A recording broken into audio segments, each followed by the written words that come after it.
আজ পবিত্র শবে বরাত। মহান আল্লাহর নৈকট্য লাভ এবং গুনাহ থেকে ক্ষমা পেতে মুসলমানদের জন্য একটি মর্যাদাপূর্ণ রজনী। এই রাতে ইবাদত বন্দেগী ও বেশি বেশি দান সাদাকা করার পরামর্শ আলেমদের। তারা জানান যে কোনো আনুষ্ঠানিকতা কিংবা আতশবাজি ও হালুয়া রুটি বর্জন করতে হবে। আরও জানাচ্ছেন হাসান মাহমুদ।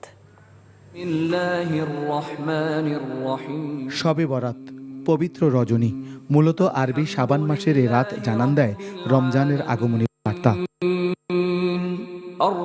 পরম করুণাময় আল্লাহ তাঁর বান্দাদের জন্য রহমত, মাগফিরাত আর নাজাতের আগমনী খবর পাঠান এই শবে বরাতের মধ্য দিয়ে।